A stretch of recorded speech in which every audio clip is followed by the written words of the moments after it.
विठोबा कांबळे यांच्या घरी जाऊन त्यांना मारहाण करणं, त्यांच्या मुलाला मारहाण करणं, जातीवाचक शिव्या घालणं, हा जो प्रकार त्यांनी केलेला आहे आणि गुंडशाहीची उपोषणाचा आहे, या संदर्भात तुमच्या उपोषणाची काय रंगण होते? नमस्कार, मी अशोक गावडे, चंद्रपूर तालुका साखर कामगार युनियनच्या माध्यमातून आज उपोषणाचा 5वा दिवस आहे. गेली कित्येक वर्ष चंद्रपूर तालुका साखर कामगार युनियन आणि अर्थव्यवस्था व्यवस्थापन यांच्यामध्ये प्रलंबित मागण्यांच्यावरून वाद चालू होता आणि हा वाद मिटवण्यासाठी चंद्रपूर तालुक्याचे विद्यमान आमदार शिवाजीराव पाटील साहेब त्यांनी कित्येक वेळा मध्यस्थी केली, परंतु ही मध्यस्थी करत असताना एकदाही अथर्व प्रशासनानं त्या विद्यमान आमदार साहेबांचा शब्द पाळला नाही आणि त्यांनी सुद्धा त्या अथर्व व्यवस्थापन आपण दिलेल्या शब्दावरती ठाम न राहिल्यामुळे त्यांनी आपण यामध्ये भाग घेणार नाही अशा पद्धतीची भूमिका घेतलेली आहे.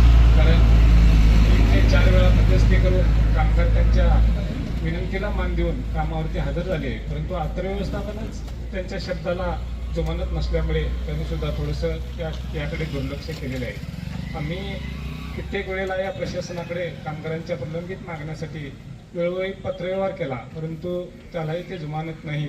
कलेक्टर साहेबांच्या बैठकीमध्ये ठरलेलं ते मानत नाही. तहसीलदारांनी लावलेल्या मिटिंगला ते उपस्थित राहत नाहीत.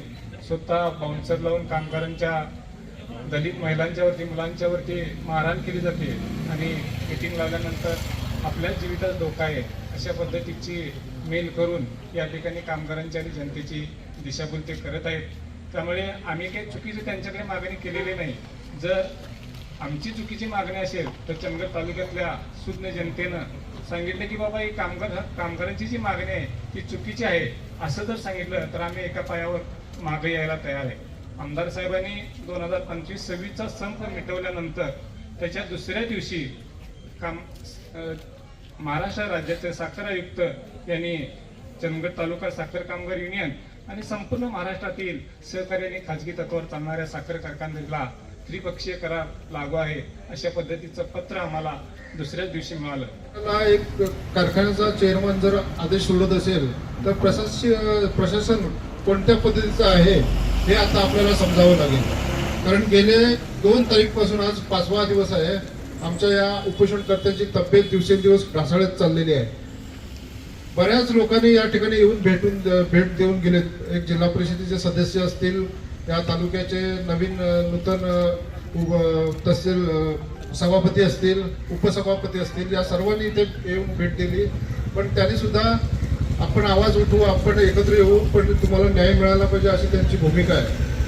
आमचं एकच म्हणणं आहे की त्रिपक्षीय करारानुसार आपल्याला जे वेतन मिळतंय साखर संघाच्या नियमानुसार इतर कारखान्यांना लागू आहे, आम्हालाही लागू आहे, पण ते वेतन आम्हाला मिळत नाही. त्याच्यामध्ये 4 टप्पे पडलेले आहेत आणि हंगामी लोकांचा जो महत्वाचा प्रश्न आहे तो 102 हंगामी कर्मचारी आहेत. त्यांना आज तागायत त्यांनी 25-25 वर्ष त्यांची सर्व्हिस झालेली आहे, पण अजून त्यांना परमनंट करायचं नाव घेत नाही. आश्वासन देतात पण आश्वासनाला ते कधीही शब्दाला जागत नाहीत आणि त्यामुळे हा उद्रेक निर्माण झालेला आहे.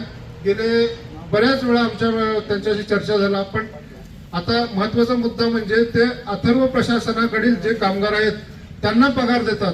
गेल्या जानेवारीपासून आम्हाला पगार त्यांनी दिलेला नाही आणि दौलतच्या भूमिपुत्रांना मात्र त्यांनी पगार द्यायचा नकार केलेला आहे. तेव्हा प्रशासनानं या बाबतीत लक्ष घालून हा मार्ग दुसऱ्या दिवशी मीटिंग होती हे त्यांना माहिती होतं. मग अगोदरच्या दिवशी त्यांनी त्या पाणी सोडणाऱ्या ज्याने आजपर्यंत त्यांना 7 वर्ष झाली तो पाणी सोडतोय तो कर्मचारी, तो इथे उपोषणला इथे आमच्या बरोबर होता.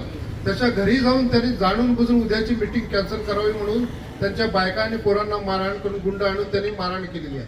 त्याच्यामुळे त्यांचाच उद्देश होता की ही मीटिंग विस्कटावी आणि आपण येऊ नये अशी त्यांची स्पष्ट भूमिका होती. सद्यस्थितीत आता तुमची पुढची रणनीती काय आहे? हे बघा, जर आम्हाला पगार नाही मिळाला तर या आंदोलनाची दिशा आमची बदलली जाईल. कारण कारखाना हा चालवा ही आमची भूमिका आहे. आम्ही कारखान्याच्या विरोधात नाही. कारखाना चालला त्याच्यामुळे चंदगड तालुक्याला नवसंजीवनी आलेली आहे आणि त्या पद्धतीनं कारखाना चालला तर आमची सुद्धा रोजीरोटी चालू होईल. पण भूमिपुत्रांना जर पगार मिळत नसेल तर हा भूमिपुत्रांना सोडून कुणासाठी चालवायचा हा मोठा प्रश्न निर्माण झालेला आहे. तेव्हा भूमिपुत्रांच्यासाठी जर कारखाना नाही चालला तर आम्हाला मात्र यामध्ये पुढील दिशा आमची ठरवावी लागेल. धन्यवाद. शोधात न्यूजमध्ये तुमचं स्वागत आहे.